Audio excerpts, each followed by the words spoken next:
Sveiki vaikučiai, šiandieną mes mokinsime skaičiukus. Čia matome bėgimatuką ir daug aplinkui skaičiukų. Bėgimatukas persirengs siurbelius kiekvieną kartą, kai mes surasime skaičiuką. Pradėkime nuo skaičiuko 1. Štai ir 1 skaičiukas zebriukas. O, bėgimatukas apsirengė zebriuku. Skaičiukas 2. Skaičiukas 2 atrodo kaip žirafukas. Mes jį įdedame ir bėgimatukas apsirengė žirafuku. Skaičiukas 3. Tigriukas. O skaičiukas 4. Krokodilas. Dabar ieškome skaičiuko 5. Ar jūs matote skaičiuką 5? Štai jis. Drambliukas. O kur skaičiukas 6? Skaičiukas 6 raganosis. Mes įdėsime į jo vietą ir pamatysime, kaip bėgimatukas atrodo raganosis. 7. Lapiukas skaičiukas 7. Matot jo uodegytę? Štai ir jis savo vietoje. Kur skaičiukas 8?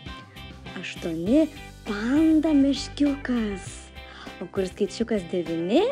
O, liūtukas skaičiukas 9. Jis turi tokius didelius dantukus. Kur jis turi būti? Štai čia. Dabar ieškome skaičiuko 10. Ar jūs mašot 10?